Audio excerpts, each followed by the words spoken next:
Hello students, I welcome you all to the e-learning sessions of LJ Institute of Engineering and Technology.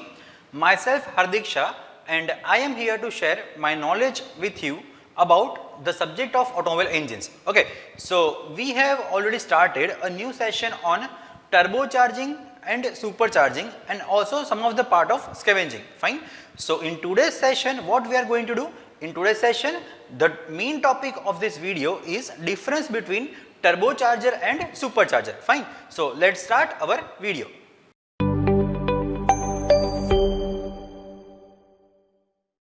Turbocharger and supercharger are actually different words, but we sometimes get confused between them. Okay. So before understanding what is the difference between them, let's first discuss what is the forced induction system in a car. Okay. So and why we require this system inside the car to make it happen. So before seeing the different, actually it helps to understand what links supercharger and turbochargers from the engineering standpoint. We are talking about the air induction system. Okay. So turbochargers and superchargers are actually forced induction system. This system uses the compressors to push compressed air into the engine.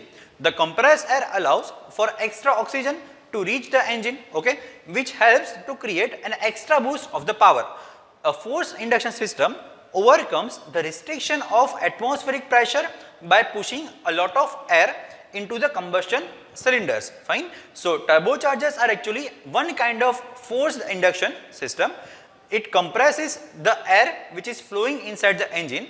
Thus a lot of fuel and air can be burned inside the cylinders, and outcome of the power will actually increase nearly by 50%. Okay. So we all know that more power requires more air. Okay. So the amount of power in internal combustion engine can produce is depending upon the primarily how much fuel we burn inside it. Okay. And how quickly and efficiently we can convert this heat into the mechanical force. But fuel requires air. Air means the oxygen content in air actually. So we require oxygen. Okay. To combust an engine to the maximum input, or you can say to get maximum output, and how much air it can take into the engine to burn the fuel. Hence the concept of forcing feeding an engine more air than it would normally ingest, okay, so that it can burn more fuel and produce more power. This additional intake of air can be supplied either by turbocharger or by supercharger. Okay, both are air compressors and they operate at actually and perform very differently. So let's see what is the difference between turbocharger and supercharger. In easy words, superchargers are pressure increasing devices which supplies air at a high pressure to the engine.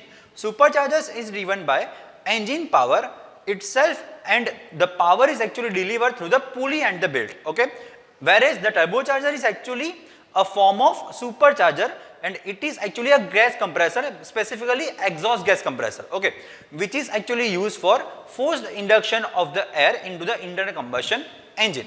The use of turbocharger is to produce more power by raising the density of the air which is entering in the engine by means of exhaust gas. Okay. So turbocharger has a compressor which is motorized by the turbine, which is actually driven by the engine exhaust. And this is different from the supercharger, where the power is actually pulled from the engine by means of mechanical drive, or you can say pulley drive. Okay. So turbocharging is very familiar with diesel engines for the reason because they are very suitable and they are very well for the turbocharging, the diesel engines. Okay. And engines precise power and power to weight ratio can be noticeably bumped up by the turbocharging, and the superchargers are actually different than turbochargers. So let's see what are the difference, what are the advantage and disadvantage of supercharger and turbocharger. So what are the advantages of it? Increase the horsepower, that is the first point. So adding a supercharger to the engine is a very quick solution to boost the power. Second is no lag. So the supercharger is actually biggest advantage over the turbocharger, that it does not have any lag. Power delivery is actually immediately because of the superchargers is driven by the engine crankshaft. Okay.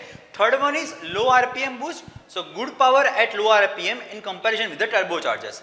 Fourth one is price. So it is very cost effective and it can actually increase the horsepower. Okay. There are also some disadvantages, like it is less efficient. because the biggest disadvantage of the supercharger is that they suck engine power simply to produce the engine power. So they are run off an engine belt connected to the crankshaft. So you are actually essentially powering the air pump with another air pump, because simply we can say. Because of this, superchargers are significantly less efficient than the turbochargers. Second is reliability. With all forced induction systems, including turbochargers, the engine internals will be exposed to the higher pressure and temperatures, okay. So which will of course affect the longevity of the engine, okay. It is best to build the engine from the bottom up to handle these pressures rather than relying on the stock internals, okay. So now let's see some of the most doubts of this topic. So which one is way superior, supercharger or turbocharger? Turbocharger versus supercharger we already understand, to each their own, be it turbocharger or supercharger. Both these induction systems have a purpose to fulfill. Both these systems work in order to squeeze the maximum amount of power and torque from the internal combustion engine. However, the car manufacturers have determined that the turbocharger wins over the supercharger by the relative margin, not on the power but providing the best fuel efficiency, okay. So both superchargers and turbochargers, a significant part of the design is to keep the air that goes into the engine cool, okay. So air compression increases its temperature, thus it is a general to use the intercooler to decrease the temperature of the air which is among the pump and the engine. So intercooler is also used. Second question is, can you use the turbocharger and supercharger both?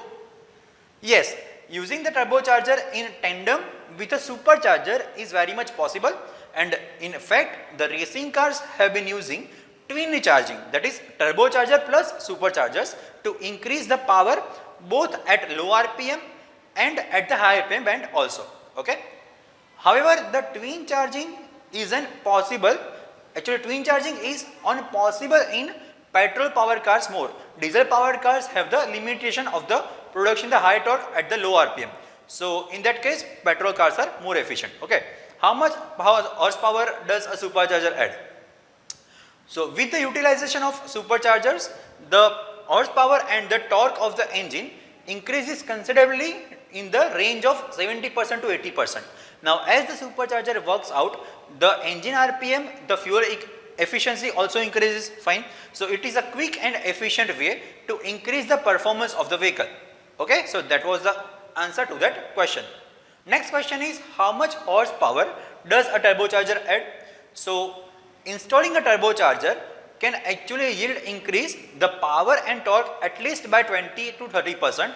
In some situations it can actually even increase the power up to 50% depending on the engine construction and its capacity. Next question is, what is turbo lag? So this is actually most important question. The turbo lag is defined as the time it takes between smashing the accelerator and feeling the rush of the torque from the turbocharged engine. So basically a turbo lag is the time a turbocharger takes to take the air inside it, spool and provide it the main power source to the engine. Is a supercharger bad for your engine? A supercharger boosts the performance of the vehicle by generating the air pressure in the engine, therefore burning more fuel and in turn generating more energy. In addition, a turbine to the supercharger can be transformed into the turbocharger, which actually delivers better performance outcomes and compared to superchargers. So turbocharger is actually very good compared to superchargers.